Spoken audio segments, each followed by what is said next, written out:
नमस्कार दोस्तों, आज हम आपके सामने एक उंगली की कहानी लेकर के आए हैं। सोच रहे होंगे कि उंगली की क्या कहानी है, लेकिन इस उंगली की कहानी बहुत ही दिलचस्प है क्योंकि उस उंगली से एक शायरी का जन्म होता है, एक शेर का जन्म होता है। हम आपसे मिलवाने जा रहे हैं एक शानदार शख्सियत से, इटावा की शानदार शख्सियत जो पूरी दुनिया में आर्काइवल मटेरियल के कंजर्वेशन में दिन रात लगी रहती है। ये शख्सियत हैं श्री कृष्णा पोरवाल साहब। आइए हम उनसे बात करते हैं। इटावा से आए हुए हैं, हम उनसे मिलने आए हैं लखनऊ में, और उनकी उंगली में कुछ समस्या थी तो उसके बारे में जिक्र करते करते एक नई जानकारी मिली। पोरवाल साहब, आपका बहुत बहुत स्वागत है हमारे YouTube channel life with Laxmikant पर। ये क्या कहानी है आपकी उंगली की? ये कहानी शुरू होती है आज के 12 साल पहले। अचानक मेरी जो इंडेक्स फिंगर होती है, इस इंडेक्स फिंगर में सूजन आती है। जरा दिखाइएगा उसको, उंगली को। ये उंगली, अच्छा, ये उंगली आपकी है। अच्छा अच्छा। इसमें सूजन के साथ शुरू होता है दर्द, सूजन, बीच के बहुत ज़्यादा स्वेलिंग होती है। तो डॉक्टर्स को दिखाने के बाद किसी ने कहा इसमें पस है, किसी ने कहा इसमें घाव है, किसी ने कहा कुछ है। अच्छा। और तमाम इन्वेस्टिगेशन होते होते लखनऊ, कानपुर, आगरा, है ना, सब जगह भागते भागते जब इसमें कोई रिलीफ नहीं मिला तो अंत में हम एम्स पहुँचे। एम्स दिल्ली? एम्स दिल्ली पहुँच गए। एम्स दिल्ली में ऑर्थोपेडिक विभाग में मैंने अपना रजिस्ट्रेशन कराया और डॉक्टर लग गए इन्वेस्टिगेशन करने में। उन्होंने ये निकाला, वो निकाला, ये दवा, वो दवा, सब कुछ करने के बाद इसमें कोई रिलीफ नहीं हुआ जी। जब रिलीफ नहीं हुआ और तकलीफ़ बढ़ती गई तो फ्रॉग स्प्लिंट आता है, वो उन्होंने मुझे पहनने को दिया ताकि उंगली कहीं छूने से जो दर्द होता था वो दर्द मिट गया। इसमें कई ऑपरेशन हुए, कई बार इसको काटा गया, कई बार कटा गया। कई बार इसमें ये देखिए निशान पड़े हुए हैं। खून निकाला गया, बस कुछ नहीं निकला। ये एम्स की जगह हमारा इटावा में वो एक जो रिम्स है, हाँ, लाइक एम्स, वहाँ पे उन्होंने अच्छा, सब कुछ करके, क्या बात है। फिर वहाँ पे इन्होंने मुझे, जब कुछ नहीं निकला इसमें, तो उन्होंने एक रिज़ल्ट निकालने के लिए इसमें ड्रिल किया। इस उंगली के यहाँ पे हिस्से में इसमें ड्रिल किया। ड्रिल करके बोन मैरो में से निकाला मैरो, और मैरो को एग्जामिनेशन के लिए भेजा। फंगल, वायरल और बैक्टीरियल तीनों उसमें टेस्ट हुए। तीनों टेस्ट 6 महीने बाद रिजल्ट मिला, वो पता लगा कि नेगेटिव है। अच्छा, नेगेटिव है, कुछ नहीं है। इसके बाद they presume, the doctors of AIIMS presume की जो बोन टीबी होती है बहुत डीप होती है, वो ट्रेस नहीं होती है।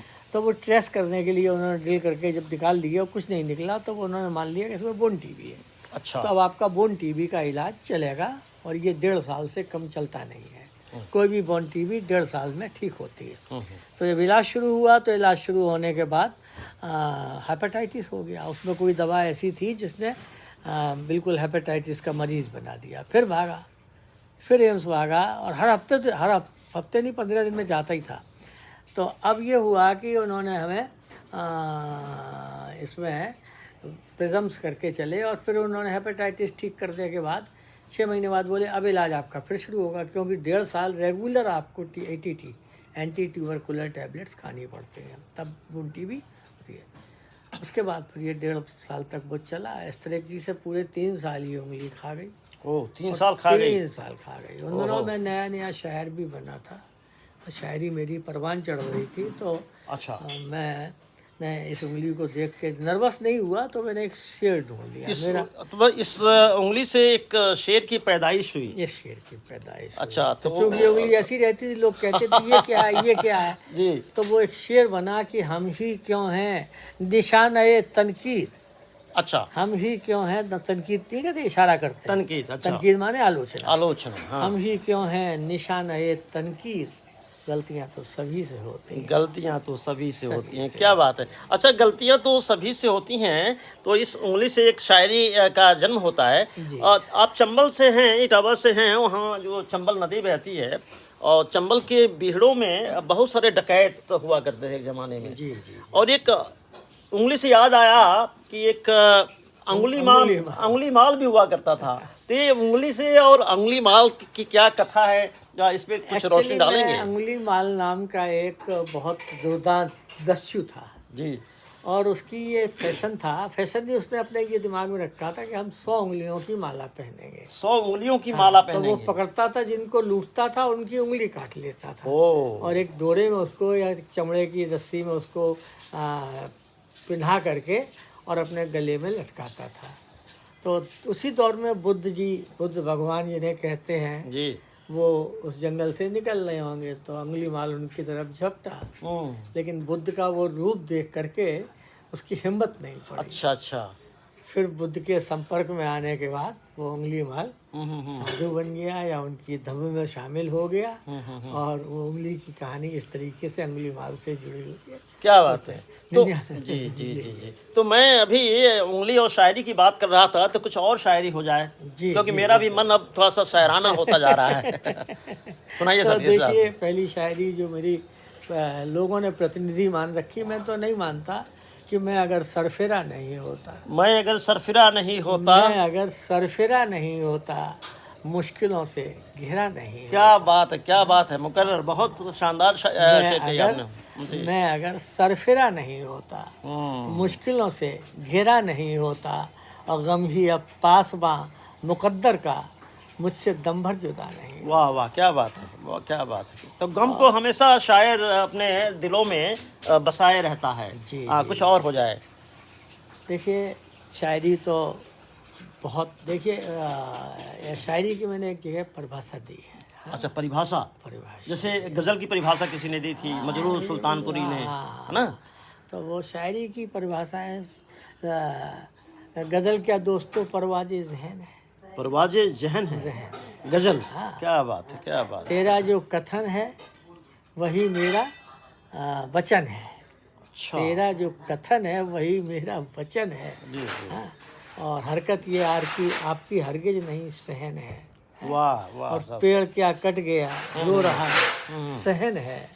क्या बात है, क्या बात है। तो इस तरीके से शायरी तो पैदा होती है। शायरी कभी आप लिख नहीं सकते। आप दिन भर बैठ जाइए कागज कलम लेके, 2 लाइन नहीं लिख पाएंगे। लेकिन जब पैदा होती है तो सर में कोई ठक ठक लिख ठक ठक ठक लिख, और उस समय लिख लिया तो लिख गया, और वरना जरा दी आप चूक गए फिर दोबारा लौट के। एक कविता है, कविता की परिभाषा उसमें है कि वियोगी होगा पहला कवि, आह से उपजा होगा गान, या निकला होगा गान, वही और क्या है, निकलकर आंखों से चुपचाप, वही होगी कविता अनजान।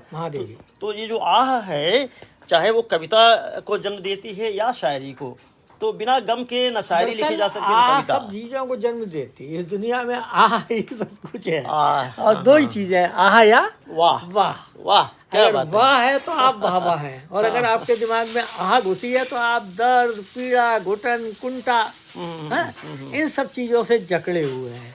तो साथियों, कृष्णा पोरवाल साहब लगभग 75 वर्ष की उम्र की ओर अग्रसर हैं, और एक बहुत शानदार संग्रहालय इन्होंने स्थापित किया है इटावा में, जिसका विस्तार लखनऊ की ओर होने जा रहा है, और दुनिया की तमाम नायाब चीज़ों का संरक्षण कर रहे हैं। ये पूरा जीवन खपा दिया उसमें, और आज भी उससे कोई समझौता नहीं यहाँ।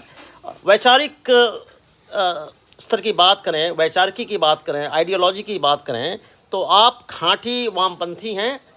कार्ल मार्क्स को फॉलो करते हैं। फॉलो क्या करते हैं, ओढ़ते बिछाते जीते हैं।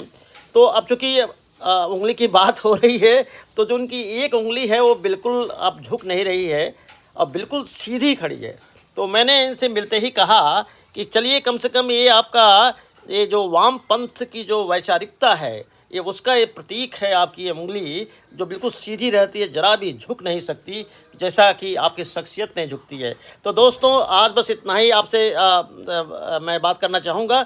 अगर आपने हमारे YouTube channel life with Laxmikant को अभी तक सब्सक्राइब नहीं किया है, तो कृपया कर लीजिए, हमारा मनोबल बढ़ाइए, लाइक कीजिए, डिसलाइक भी कीजिए, अगर पसंद नहीं आता है तो डिसलाइक भी कीजिए, कमेंट भी कीजिए, और अपने मित्रों दोस्तों तक लाइफ विद लक्ष्मीकांत को पहुंचाने की कोशिश कीजिए, ताकि हमारा हौसला बढ़े और हम और बेहतर से बेहतर कंटेंट बनाकर आपके सामने। चलते चलते एक और शेर कृष्णा पोरवाल जी से याद आ गया, सुनाइए।